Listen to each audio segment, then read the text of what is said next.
Alright guys, so part 2 of the Predator pump. Before, it was just hard rigged up here to hose barbs and stuff, and there really was no way to kind of remove this on and off, and it made it a pain for this time of the year where the weather can be cold or hot. I mean, it's been in the 20s a couple times so far this winter, and today it's like 60 degrees. So I didn't want to keep winterizing and then coming back to use it for a job and then winterizing again. So first thing I did was I installed these Banjo clips. Right, you can get them on Amazon. Just pop that right off, and I can take this thing off and put it in my garage, so I don't have to keep winterizing. And the pressure washer, I'd take that on off my trailer. It stays in my house, or my garage. So that's the first thing I added, was these Banjo clips. The second thing I did was, we had a 1/2-inch hose. Now I'm running a 3/4, and instead of running 3/4 to the 1/2-inch hose that didn't really have much flow rate, I have it now to here, this bad boy, 3/4-inch garden hose with the blue gun.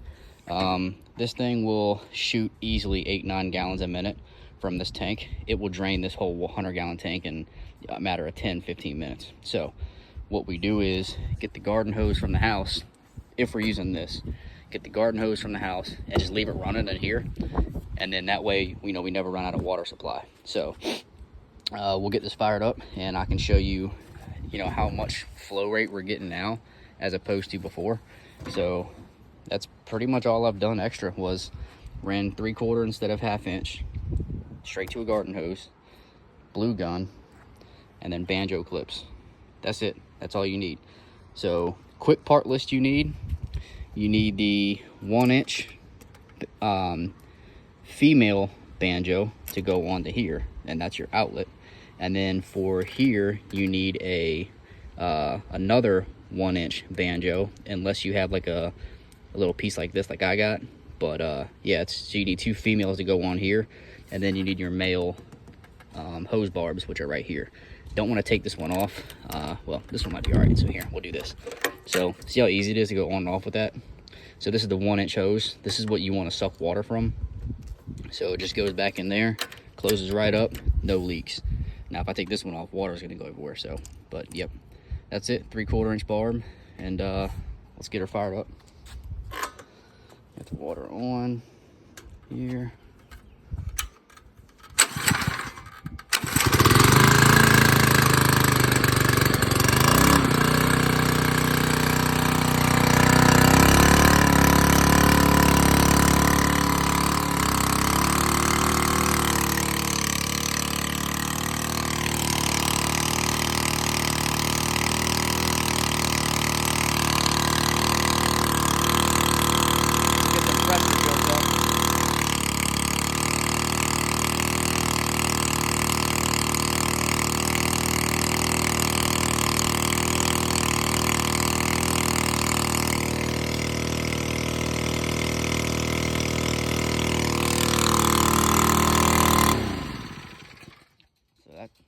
That's it.